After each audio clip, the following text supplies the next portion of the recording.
Hello and welcome to my channel where I talk mostly about self development and minimalism, but also about my journey to Sweden, where I've been living for the past 10 years. Originally, I'm from Poland. I'm pushing 40, father of two, and yeah. And in today's video, I will be talking about a big one. Based on my own experience, but the video should be hopefully educational as well in its nature. And mainly I will be talking about finding, or rather building, your purpose in life. And I'll go through 5 aspects that have helped me personally with that, and are still helping me. So yeah, let's jump right into it. The first aspect of building your oh, by the way, I will be glancing at my notes. I usually do that. And also, I always publish the video after my first take, unedited, raw. That's the way I like it. I want it to be like that. If you've got any opinions on that, you can leave them in the comments below, please. Right, so the first aspect of that has helped me with building my purpose is actually right, what I've already said. Purpose is not really found, it's built. What I mean by that is that quite often we hear this cliche phrase, find your purpose, finding your purpose. But where really? Under the bed? Right? As outside? No. You've got to build. It's like with everything in life. It's important, it's actually essential to have an active mindset, right?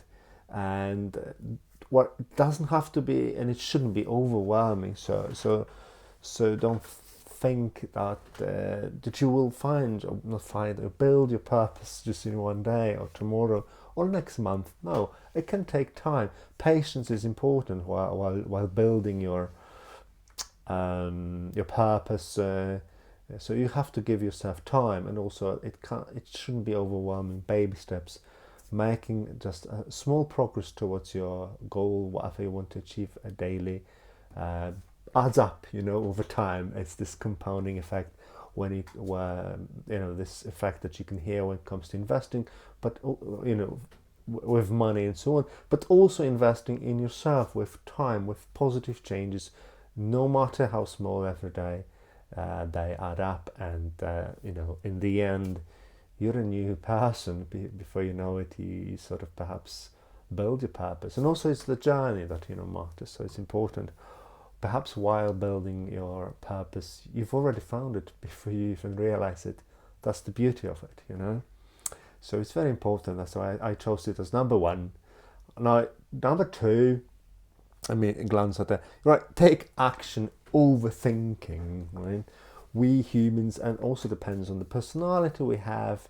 Again, my personal journey was that I tend to think and plan a lot, but again, take action. Doing is better than planning and thinking. Obviously, you have to plan a little bit, but again, don't try to. Well, I think it's human nature too that we tend to either overthink something, or also sort of get stuck in this planning phase of things, because perhaps we're waiting for the right timing, or we feel like the circumstances are not ideal to go ahead and do or start this journey or change or whatever. Well, now try to take action, do whatever, right, will make you closer to your goal, or to you building your purpose. Everyday small things, as an example, can be can be just about anything. Can be just for example, one of the things that I will mention after that one. So again, action, be action, not be action, take action, sorry. It's very important.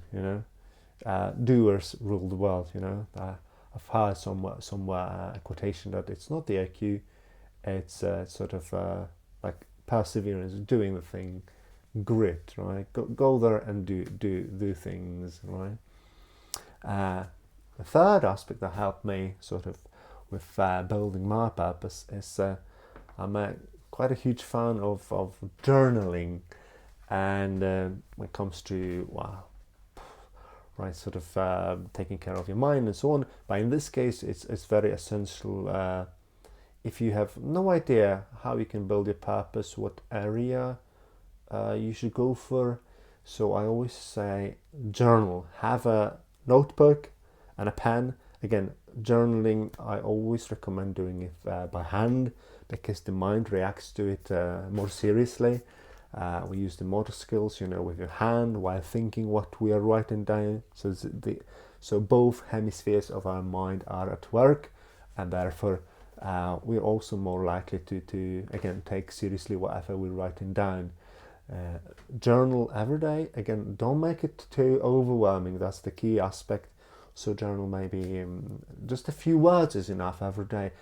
And what you should journal, it's whatever gives you energy, whatever you feel passionate about, whatever you are interested of. It can be just about anything. And again, it can be a few words. It can be 1 to 2 sentences, not too much, but every day for, let's say, 3 to 4 months, and then you go back maybe with some color pens, and then you can circle, underline, and so on, and hopefully you will see a pattern after 3 to 4 weeks of, all right, I mentioned very often this and that, though this area, or perhaps that kind of job or interest or hobby, whatever. Well, I should explore that. I should focus on that, building that. So you will hopefully get a clearer picture of what you're in the long run repeatedly are interested in or passionate about, and so on, right? So it helped me a lot, so I highly recommend it. The fourth aspect that helped me for building my purpose is the concept of Ikigai. If you're not familiar, I will show you. I've got a notebook for where I take my notes. This is a concept of Ikigai. And basically, you've got a few circles. In the middle is Ikigai. Well, the first circle is what you love, where you put passion and mission. Second circle here, you've got mission and vocation. It's what the world needs. And then you've got another circle, profession, vocation, which you can be paid for. And then another one, what you are good at, which is passion and profession. So this is a very nice concept of sort of, but I wouldn't start with it. Well, you can obviously, but I would start with journaling today, take action, but also explore Ikigai, so sort of when you got a clear picture after journaling what you're interested and passionate about, then you can sort of plan it using this concept of Ikigai, and research some jobs perhaps, and so on, linked to whatever you've found you're passionate about, interested, and so on in the long run. So Ikigai, very nice concept, I think, from Japan, in fact, actually.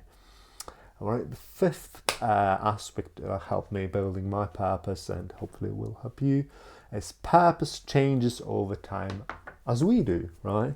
So this is also quite natural. Don't feel like you've got to stick with whatever you've built, whatever purpose you've had.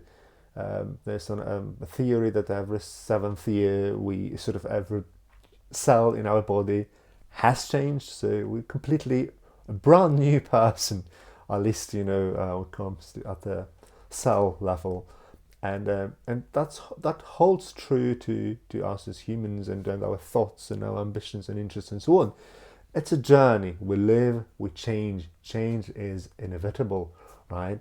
And therefore, the purpose, you should revisit, maybe journaling again for 3-4 months when you feel like, right, I don't know, when you feel like you're losing it, like, you don't get joy out of doing whatever you're doing, or you feel not content, with your life. So you can revisit and then start journaling, for example, and see if there's other things that give me energy and passion, and then you can sort of pivot to that, have a plan for that. I've got actually a sixth aspect, a bonus one. Um, you can take advantage of, it's a buzzword with an AI chatbot, like ChatGPT. I use it frequently and have a chat with a sort of, but I would suggest starting with this journaling, and then later on have a chat with AI. I'm interested in this. I'm passionate about that and that, and I want to build a purpose in my life. What do you recommend, and so on. And by continuing prompting your chatbot, you can get very insightful answers. So take advantage of this very trendy AI tool. I highly recommend it. And I want to end things with two of many quotes that I'm fond of. I sort of collect quotations. First one is "You only live once." Probably, I think it's Marilyn Monroe, and I kind of like it. But I said another one: "You only live once, but if you do it right, once is enough." I like it too. And there is another one that I not necessarily fits this video perfectly, but I want to mention it because it's my all-time favorite one of my maybe top 5. To be content with little is hard, with much impossible. Also, it tells a lot, I think, about human nature. I will sort of make a separate video just on that and minimalism and so on, but I want to leave you with that one. Right, that's it for today. Obviously, you've already subscribed. Thank you for that. Just joking. Consider it if you think that this sort of content is to your liking, and me talking about stuff in the way I'm doing it, like raw and unedited. And obviously leave some comments if you're interested in something, like if you want me to talk about more about some topic, exploring, if you've got questions and so on. And like the video if you did like it, right? Again, thank you so much for your time. I hope I'll talk to you soon. Bye.